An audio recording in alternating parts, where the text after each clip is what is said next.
한강 조망 30억 아파트. 임대로 사는 시대. 그런데 조망은 분양자 전용이라고요? 요즘 서울 강남, 그중에서도 한강을 내려다보는 아파트들은요. 가격만 들어도 헉 소리 나올 만큼 비쌉니다. 소형 평형도 20억이 넘고 조망 좋은 곳은 30억쯤은 기본이죠. 그런데 말입니다. 이 비싼 아파트에도 임대주택이 함께 들어갑니다. 그걸 두고 요즘 서울 재건축 조합들 시끌시끌합니다. 왜냐고요? 임대 입주자한테 한강 조망을 왜 줘야 하냐?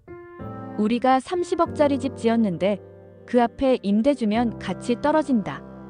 이런 목소리가 여기저기서 터져 나오고 있거든요. 그 중심에 있는 건 소셜믹스라는 정책입니다. 이름은 참 따뜻해 보이죠. 모두가 어울려 사는 사회라는 뜻인데요. 실제로는 참 복잡하고도 민감한 문제예요. 임대는 뒤편으로 같은 단지, 다른 시선. 서울시가 추진하고 있는 소셜믹스 정책은 간단히 말하면 임대주택을 특정 동에 몰아넣지 말고 고르게 배치하자는 겁니다. 이유요? 사람 사는 곳에서 이 사람은 임대, 저 사람은 분양 이런 차별이 생기지 않도록 하자는 거죠. 그런데 강남의 재건축 조합들은 생각이 달라요.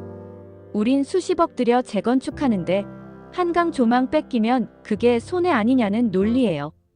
최근 대치동의 고급 아파트 DH대치 에델로이에서는 일반 분양과 임대주택의 동호수를 따로 추첨했어요.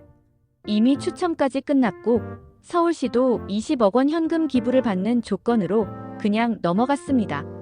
선의의 피해자가 생길까 봐요. 참 절묘하죠?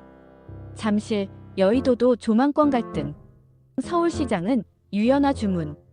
문제는 이게 한 단지의 일로 끝나지 않는다는 겁니다. 잠실 주공 5단지, 여의도 공작 아파트 등도 비슷한 논란이 커지고 있어요. 조망 좋은 라인에 왜 임대? 라는 거죠. 이에 서울시는 원칙은 균등 배치지만 조합이 강하게 반발하면 유연하게 대처하겠다고 밝혔어요. 쉽게 말해 한강 조망권은 줄 수 없다는 조합에는 그 대신 더 많은 임대 물량을 넣거나 기부 체납으로 대신하세요 하는 거예요. 그러니까 집값이라는 건 단순히 벽돌 몇 장 가격이 아니라 어디서 바라보느냐가 중요한 시대라는 얘기죠. 한강뷰보다 더 뜨거운 이야기. 외국인 집주인 이야기. 요즘은 또 다른 풍경도 펼쳐지고 있어요. 서울 시내, 특히 강남이나 마포 같은 인기 지역. 아파트의 집주인이 중국인이라는 말 들어보신 적 있으시죠?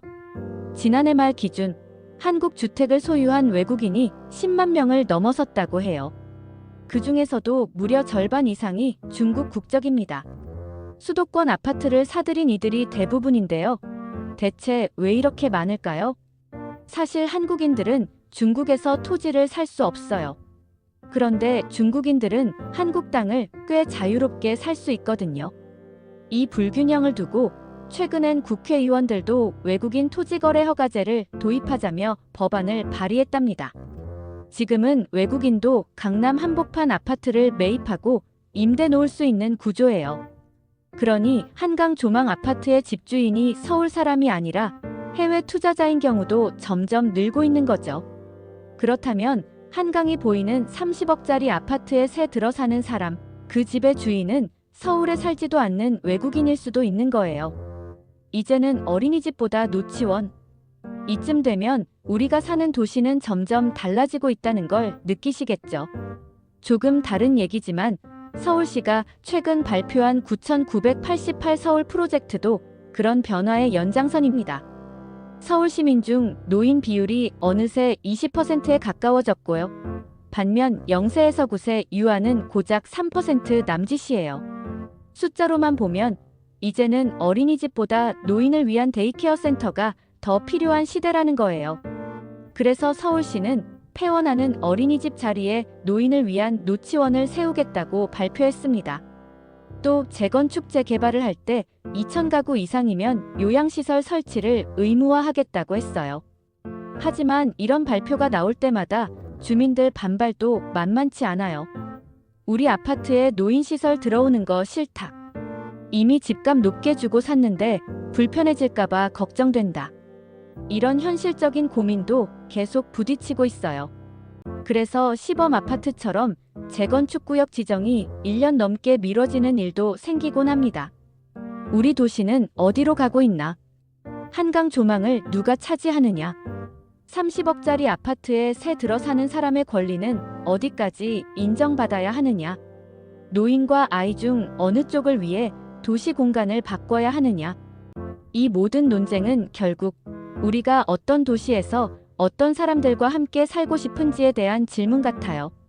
아파트 한 채 안에도 너무 많은 이해관계와 기준의 변화가 들어있는 걸 보면 집값이 오르내리는 것만 보고 있을 수는 없는 시대라는 걸 다시 한번 실감하게 됩니다. 결국 이 도시의 미래는 누구의 편에 설 것인가에 달린 게 아닐까요?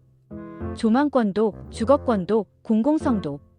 어느 하나 쉬운 문제가 없지만 하나하나 포기하면 결국 그 끝엔 우리 모두가 설 자리가 사라지는지도 몰라요. 좋아요, 구독, 알림 설정 꾹 눌러주세요.